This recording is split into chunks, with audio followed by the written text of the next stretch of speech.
Good afternoon, ladies and gentlemen. I am DrMichaelVan, and we're going to be experimenting with a little bit different format today. I'm going to add in a little bit of PowerPoint slides to make it a little bit more clear on the teachings we're going to be discussing here. And what I really want to talk about today is post-workout fasting. Is post-workout fasting a good idea for your health, for your longevity, to get the most out of your physiology? And usually, right after someone works out, they go right into a post-workout meal. Now, is it good occasionally to take a break from that post-workout meal and actually go extended periods without eating after a workout? Well, we're going to go and dive into all of that stuff right now. And what I first want to look at is let's do a little bit of kind of a review.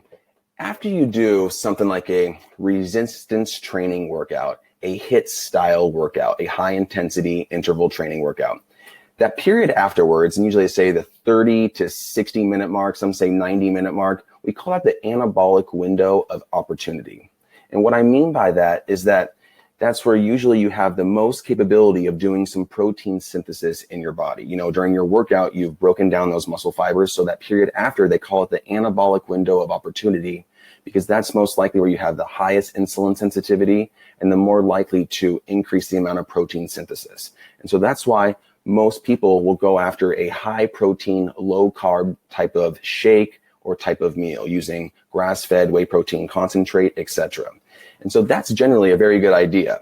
And after a workout, contrary to popular belief, carbs are just not necessary. Most people think they need to load up on carbs because you have that higher insulin sensitivity, but it's completely not necessary, because the reason is that you're actually able to restock your glucose, restock your glycogen stores through gluconeogenesis, which is the forming of new glucose from using lactate and from amino acids.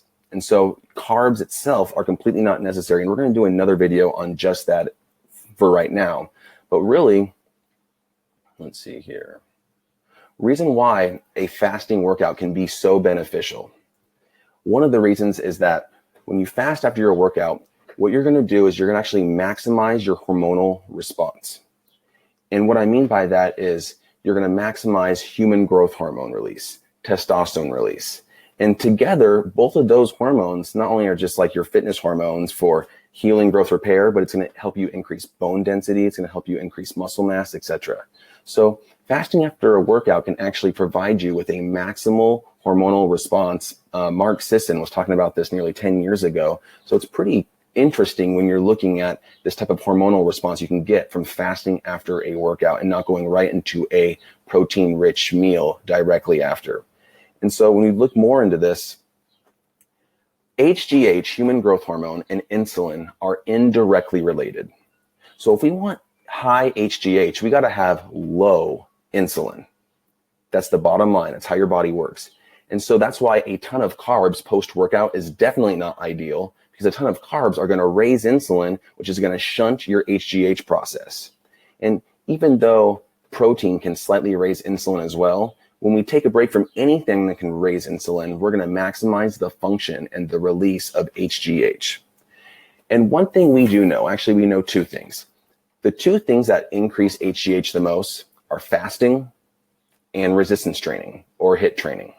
So training and fasting increase HGH. And we also know that HGH helps preserve your muscle mass.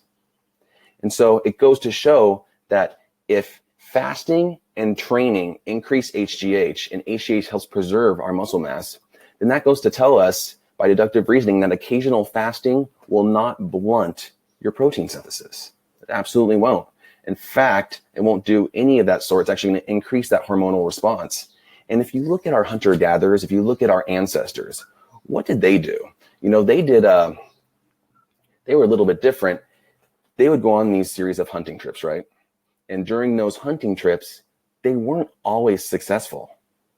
They were not always successful every time they went hunting. So they would be fasted for a long period of time.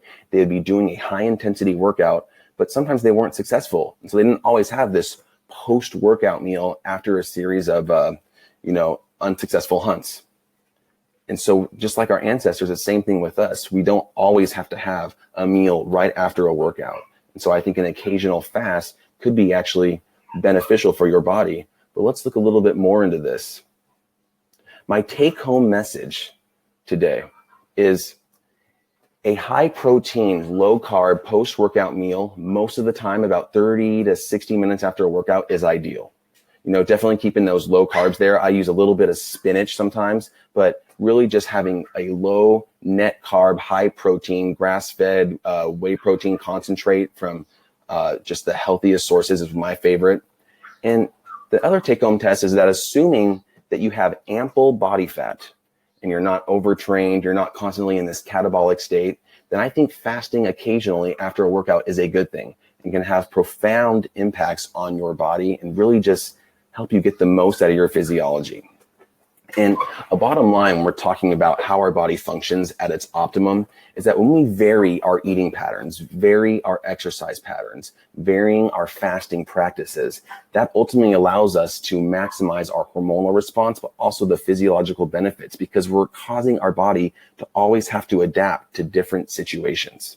Just like when you work out, if you do the same workout every single time, you get that thing called periodization, where your body adapts to the same workouts, the same frequency over and over. So varying that up a little bit gives your body this hormesis pattern, these benefits from short-term bouts of stress. And if we do the same thing over and over, that really decreases the amount of stress load, the healthy stress load on our body.